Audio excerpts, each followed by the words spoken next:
Online থেকে পুতুলের জন্য কুকিং সেট অর্ডার করেছিলাম। আজকে সেই অর্ডারটা বাড়িতে চলে এসেছে। তো আজকে সেই কুকিং সেটটাকে আনবক্সিং করব। তো তোমরাও দেখো কি কি রান্নার জিনিস এসেছে। প্যাকেটগুলোকে প্রথমে ভালো করে ছিঁড়ে নিলাম। তো তোমরা দেখতেই পাচ্ছ কত রকমের রান্নাবাড়ির সেট এসেছে। এই প্যাকেটটা খুলে দেখলাম এখানে অনেক ধরনের সসপ্যান আছে। বড় থেকে মাঝারি ধরনের অনেকগুলো সসপ্যান।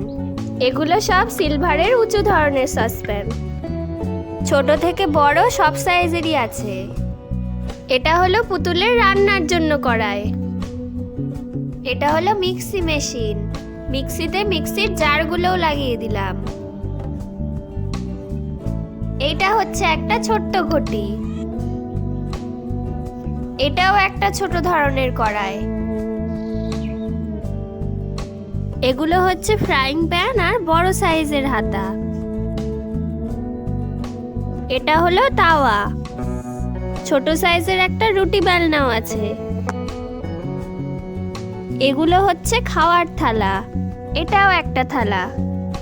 এটা হলো লুচি ভাজার হাতা। গ্যাস ওভেনটাও দেখো কত সুন্দর। এটাও হলো একটা ফ্রাইং প্যান। আর এইটা একটু বড় সাইজের। এটা হলো বিভিন্ন ধরনের মশলা রাখার পাত্র। ছোট্ট বটিটা দেখতে কিন্তু খুবই সুন্দর লাগছে। একটা ছোট কাপও এসেছে। এটা জিনিসপত্র রাখার পাত্র আর এটা একটা প্রেসার কুকার। এগুলো হলো তরকারি তুলে রাখার পাত্র। ছোট্ট এটা জল রাখার পাত্র আর এটা হলো বড় তাওয়া। খুন্তি আর লুচি ভাজার জন্য ছোট্ট হাতা। এই দুটো রান্না করার ছোট্ট আর বড় সাইজের হাতা। এটা হলো ডাল কাটা আর একটা ছোট্ট সাঁড়াশি। এটা একটা ছোট্ট প্লেট আর এটা জিনিসপত্র ঝুরি করার পাত্র।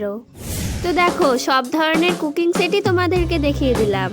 আমি যেমনটা ভেবেছিলাম এই রান্নাবাড়ির জিনিসপত্রগুলো সত্যিই খুবই সুন্দর।